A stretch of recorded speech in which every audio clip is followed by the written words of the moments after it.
Tonight, an orgy of arson and the massive effort to fight the flames. Tonight, the Detroit drug sting connection to the Lockerbie crash. Tonight, Chrysler makes a deal with the UAW.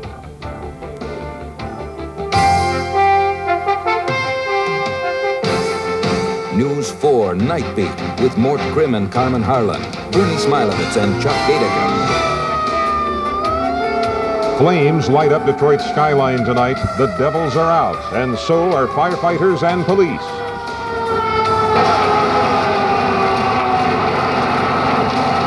The city's best-laid plans have been put to the test as officials try to maintain calm on one of the scariest nights of the year, Devil's Night. Good evening. The mayor mobilized an army of volunteers to stop Devil's Night fires. He even changed the name from Devil's Night to My Heart is with Detroit. Did it work? Well, there are conflicting reports tonight. One fire official says tonight's arson fires are the worst since 1984. But in many parts of Detroit, the people appear to be winning. It's calm. In pockets of Detroit, of course, the arsonists appear to be winning.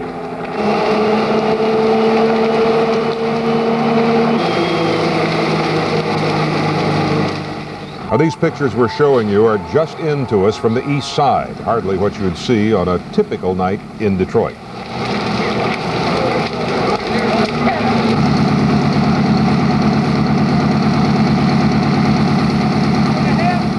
Of course, it may be morning before we know if the people truly have reclaimed the city from Devil's Night, but our reporters on the scene have gotten a sense of what's happening in the areas hardest hit.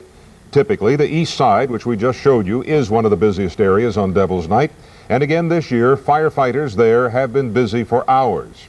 Our coverage begins with Mike Windland, following firefighters on the east side. Mike, how busy has it been out there? Well, Mort, I can't tell you how it has been throughout the city, but I can tell you that here on the east side, veteran police and veteran fire officials say it has not been this bad on a Devil's Night in years.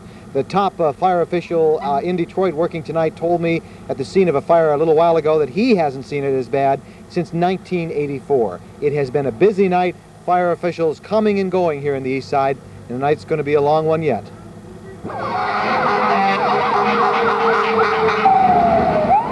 This has been a night of sirens and flashing lights. The haze of smoke hung over many east side neighborhoods since sundown, and it seemed at times that an orange glow could be seen in any direction. This house on Phillip was one of many destroyed. The thing is, it hurts. It's us. I don't care what other people say or what other people do about our town. It's us. This is our property. This is our home. We're only doing it to ourselves, and we got to quit hitting ourselves over the head and making these type of stupid incidents so bad. It's a disgrace how these people burn down these people's house. You have to have some place to live. It's pitiful. We got to start doing something about it now. Like many of the fires tonight, this one, a vacant house on East Lawn Street, was discovered by a passing citizen patrol. They notified police, police verified it, and police in turn called the fire department. They're waiting now for the fire department to arrive. We just saw a flame through the side of the window there. How long have you lived in this house? About 30 years. I was the first one down here. I called it in with CD Patrol. It took at least 15 minutes for the fire department to get down here. And this man's house is burning down. We went up on the roof to try to hose it off, and the police are telling us to get off the roof, get off the roof. And this guy's house is burning down. Sir, is that what happened? Did the fire department take that long to get here? Oh, I didn't time anybody. I didn't time anybody. Because my friend, Seemed like a while. Seemed like a while. But they were telling us to get off the roof. They told us, get off the roof, get off the roof. Everybody back up! Back up! Here we are. No pressure! It was a sad but common story, fire spreading from one dwelling to another. 3 houses in a row burned on Helen Street. Linda Manns lived in one of them. What do you say to the kids that did this? Yep. They need to be put in jail, whatever, because my house is good as gone as hers. They need to be put in jail. Now, 2 areas on the east side are particularly hard hit tonight. The Chalmers area around Kercheval and the neighborhoods just west of Van Dyke near Harper. Both areas particularly hard hit, fire after fire, run after run. This staging area very busy. One point tonight, Mort, we heard 9 structure fires dispatched in a 2-minute period on the east side. Mike, I'm just wondering how visible those neighborhood watch groups have been tonight, those volunteers, and do you think they've helped keep down the number of fires at all? No doubt about it. They have been on every neighborhood, in every alley, everywhere we've seen the little blinking yellow lights. Fire officials tell me that if it wasn't for them, it would be much worse, and it already is as bad as it's been in years. All right, thank you, Mike. The weather certainly may have played a role in the number of fires tonight. Back in 1984, we checked our records. It was relatively warm with temperatures in the mid-50s, a good night for being outside. Last year, it was much colder on Devil's Night. But again, this year, it's been a warm night with temperatures hovering around 60 degrees. And at 8 to 9 tonight, the official observation at City Airport was, and this is unusual, visibility 6 miles in smoke. Carmen? As we've seen, parts of Detroit's east side have been hit hard by fires tonight, and that's also true of the west side. Firefighters there have been racing to and from fires for hours. Several homes and one warehouse have burned. News 4's Chris Hansen has been following the action on the city's west side, and he joins us now live with more. Chris? Carmen, behind me you can see the fire station on Junction on Detroit's southwest side, and it has been probably the busiest fire station on the entire west side. Now, the majority of fires here have been brush fires, dumpster fires, garage fires, and blazes in vacant buildings. Nevertheless, some people have been left homeless. Come on out of here, okay? Kentucky, near Puritan. It started as a garage fire. Witnesses say they saw 2 8-year-old boys running away as it began.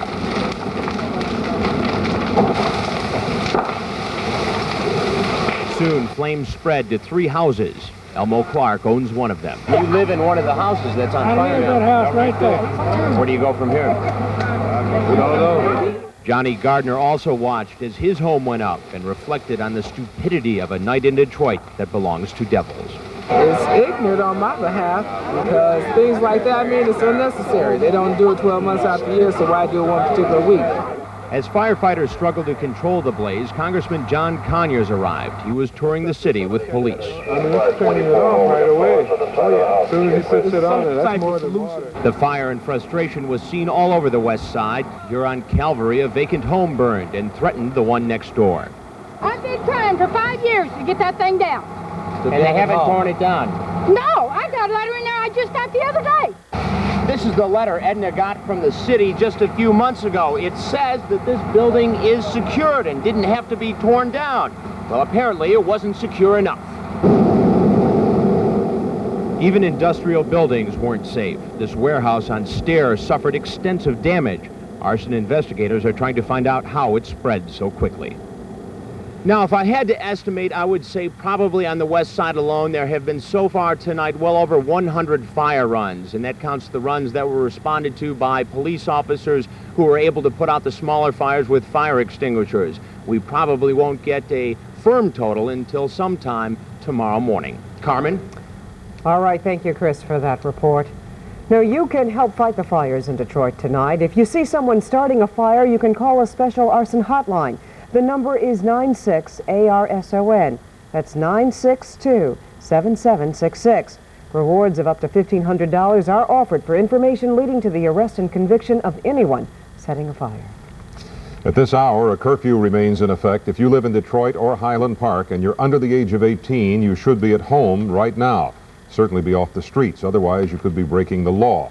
The curfew began at 6 o'clock tonight. It runs until 6 in the morning, and it'll be repeated again tomorrow night, Halloween. Any unaccompanied minor found on the streets during those hours will be arrested. The curfew is an effort by police in Detroit and Highland Park to keep the 3 days around Halloween violence-free. It's definitely keeping police busy. Last night, more than 150 young people were arrested. For an update on what's been happening tonight, News 4's Emery King is standing by at police headquarters in downtown Detroit. Emery, how's it going now? Well, pretty well, Mort. This is the command center down here at 1300 Beaubien at police headquarters, and city officials and police officials were upbeat about developments this evening, talking of the tremendous volunteer force in and around the city helping police to curb the situation. The only numbers coming in here this evening, though, had to do with curfew violations. As of 10 o'clock tonight, 76 curfew arrests had been made compared with 116 a year ago at 10 o'clock. And last night, of course, as you mentioned, 150. The official number tonight down here is 141 arrests last night compared with 160 last year. All in all, a very tense night down here at the command center. It was almost as if police were running a taxi service. They started arriving early this evening and kept coming in. Curfew violators, as young as 10 years old, most with an excuse. Hey man, they treat me like a prisoner. They put us in shackles, back of the truck. Well, it is the law. What were you expecting? Maybe better treatment than that, or what? Yeah, they said a night in jail. I figured a night in jail. But several parents weren't listening to excuses tonight. This unidentified youngster told his dad it was the police officer's fault he stayed out. They stopped us at 5 minutes to 6 and talked to us until a minute after 6. Then they said, well, it's time now. You don't buy that, Dad? No, he wasn't supposed to be out of the house. He knows it. And this was the scene at the police command center tonight. 24 police and civilian personnel monitored a task force spread out around the city. Water and Sewer Director Charles Williams and other city officials answered reporters' questions, but gave no definitive figures on the numbers of fires as they attempted to put the best face on the evening. We have about 35,000 people on the street. Again, it's another indication of the new spirit that people have in protecting their city. It's our city. As police worked upstairs, these youngsters sat in a gymnasium below, waiting for their parents or guardians to arrive, most of them vowing to stay in tomorrow night. Mayor Coleman Young did not make an appearance here at police headquarters tonight, as I am told he has done in some past years. He was monitoring the situation closely, according to Mr. Williams, who said that he was just a phone call away. And so, the command center remains in effect and working throughout the night. Mort? Obviously, Emery, they're going to be tabulating these fires all night. When do they expect to have an official figure to release to the press? That won't come until Thursday or Friday when the mayor holds a news conference and they have a chance to separate the trash fires and some of the minor fires from the real thing. All right. Thank you, Emery, for that report. When the night beat continues, the other side of the coin, the neighborhoods that were not torched by the torch. And the people that have taken matters into their own hands, armed with CBs, flashlights, and a will to keep trouble out. Plus a stunning link between a Detroit man and a drug sting operation and the crash of Pan Am Flight 103. I'm Paul Long at Weather Watch 4. Gorgeous weather today. Looks like gorgeous weather throughout the week. I'll have the details ahead.